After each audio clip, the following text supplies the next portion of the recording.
이 단원에서는 인간을 여전히 창조의 정점으로 보고 전통적인 인본주의의 여러 가치들을 고수하는 기술 인본주의에 대해 논의하고자 한다.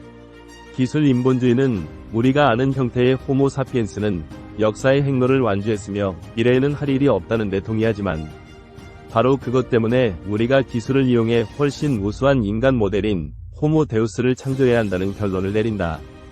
호모 데우스는 인간의 본질적 특징들은 그대로 보유하지만 육체적, 정신적으로 향상된 능력을 갖춘 덕분에 매우 정교한 비의식적 알고리즘들 앞에서도 당당히 자기 자리를 지킬 수 있을 것이다.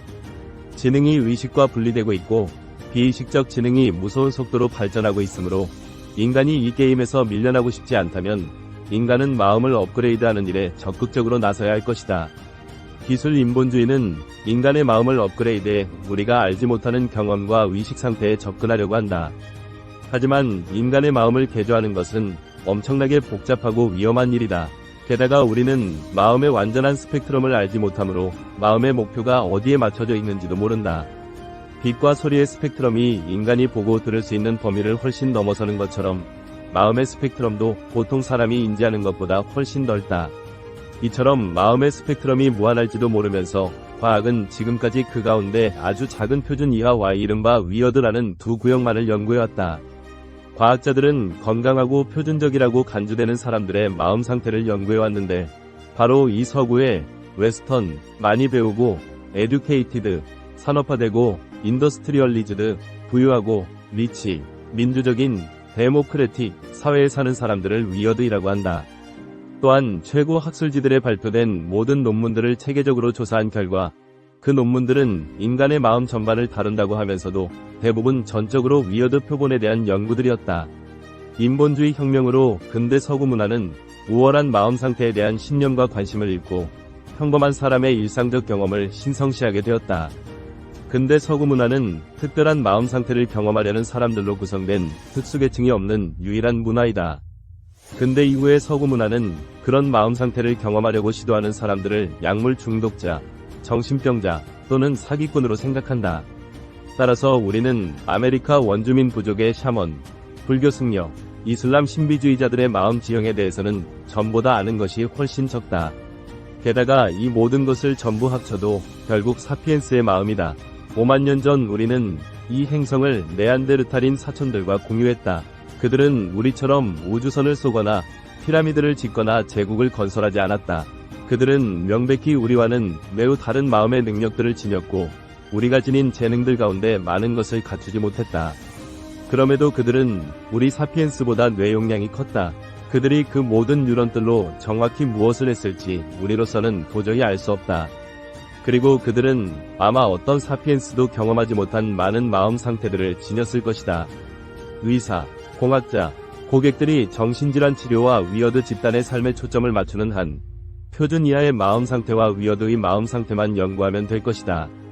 정상 심리학이라는 학문은 표준에서 벗어난 마음 상태를 홀대한다는 비난을 자주 받긴 하지만 그럼에도 지난 세기에 수백만 명의 생명과 온전한 정신을 안전하게 지킴으로써 무수히 많은 사람들의 근심을 덜어주었다.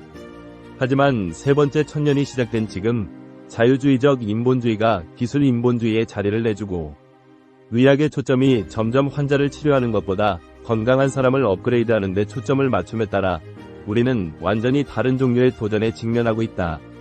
의사들, 공학자들, 고객들은 더 이상 마음의 문제들을 고치는 것에 만족하지 않는다. 그들은 마음을 업그레이드하려고 한다. 우리는 새로운 의식 상태들을 만들어낼 수 있는 기술적 능력을 손에 넣고 있지만 아직 이 새로운 영토에 대한 지도를 갖고 있지 않다. 마음의 스펙트럼에서 우리가 잘 아는 부분은 위어드 집단의 표준과 표준 이하의 마음 상태이므로 심지어 우리는 어디로 가야 하는지 그 목적지조차 모른다. 그러니 긍정심리학이 요즘 잘나가는 심리학 분과가 된 것도 놀라운 일이 아니다. 1990년대에 마틴 셀리그먼, 에드 디너, 미하이 칙센트미하이 같은 선도적인 전문가들은 심리학이 마음의 병뿐 아니라 마음의 힘도 연구해야 한다고 주장했다. 어째서 우리는 병든 마음에 대해서는 놀랍도록 자세한 지도책을 갖고 있으면서 건강한 마음에 대한 과학적 지도는 없을까? 지난 20년 동안 긍정심리학은 표준 이상의 마음 상태들에 대한 연구에 중요한 첫걸음을 내디뎠지만 현재 표준 이상의 지대는 과학자들에게 대체로 미지의 영역이다.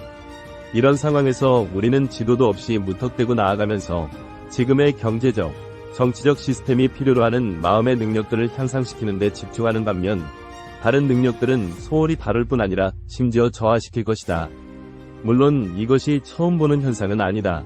수천 년 동안 시스템은 필요에 따라 우리의 마음을 형성하고 재형성하기를 거듭해왔다. 사피엔스는 애초에 친밀한 소규모 공동체의 구성원으로 진화했고 따라서 마음의 능력은 거대한 기계의 톱니로 사는데 적응되어 있지 않았다. 하지만 도시, 왕국, 제국이 생기면서 시스템은 대규모 협력에 필요한 능력들을 키운 반면 그 밖의 기술과 재능은 무시했다. 예를 들어 원시인들은 후각을 광범위하게 사용했을 것이다. 수렵 채집인들은 다양한 동물종과 다양한 사람들은 물론 심지어 다양한 감정들의 차이까지 멀리서 후각을 통해 감지할 수 있다. 예컨대 두려움의 냄새와 용기의 냄새는 다르다. 한 남자가 두려워할 때 그는 용기로 충만할 때와는 다른 화학물질들을 분비한다. 만약 당신이 이웃무리와 전쟁을 할지 말지 논쟁하고 있는 원시인 무리 사이에 앉아있다면 말 그대로 여론의 냄새를 맡을 수 있을 것이다. 사피엔스가 더 큰 집단을 이루면서 우리의 코는 중요성을 잃었다. 코는 소수의 개인들을 상대할 때만 유용하기 때문이다. 예컨대 중국에 대한 미국의 두려움을 냄새로 알 수는 없다. 그 결과 인간의 후각 능력은 잊혔다. 수만 년 전 후각에 관여했던 뇌 영역들은 읽기, 수학, 추상적 추론 같은 더 기묘한 일에 투입되었다. 시스템은 우리의 뉴런이 이웃의 냄새를 맡는 것보다 이분 방정식을 푸는 것을 더 선호한다. 우리의 다른 감각들과 그 감각들에 집중하는 더 근본적인 능력에도 같은 일이 일어났다. 고대 수렵 채집인들은 항상 예민하고 주의 깊었다. 버섯을 찾아 숲속을 돌아다닐 때 그들은 바람의 냄새를 주의 깊게 맡고 땅을 주시했다. 버섯을 발견하면 한껏 주의를 기울여 먹어보면서 맛의 미묘한 차이까지 감별했고 그렇게 함으로써 식용버섯과 독버섯을 구별할 수 있었다. 오늘날 부유한 사회에 사는 사람들은 이런 예민한 감별력이 필요 없다. 슈퍼마켓에 가서 보건당국의 감독을 거친 수많은 요리 가운데 먹고 싶은 것을 골라서 사면 된다. 하지만 무엇을 선택하든 텔레비전 앞에 앉아 급하게 먹느라 맛에 집중하기 어려울 것이다. 마찬가지로 우리는 훌륭한 교통수단 덕분에 도시 반대쪽에 사는 친구도 쉽게 만날 수 있다. 하지만 우리는 그 친구에게 온전히 집중하지 않는데 다른 곳에서 훨씬 더 재미있는 어떤 일이 일어나고 있을 거라는 생각에 끊임없이 스마트폰을 확인하기 때문이다. 우리는 전보다 선택의 여지가 많아졌지만 선택한 것에 실제로 집중하는 능력을 잃어버렸다. 기술 인본주의는 또 하나의 위협에 직면해 있다. 인본주의의 모든 분파들과 마찬가지로 기술 인본주의도 인간의 의지에 온 우주가 걸려 있다고 여기며 인간의 의지를 신성시한다.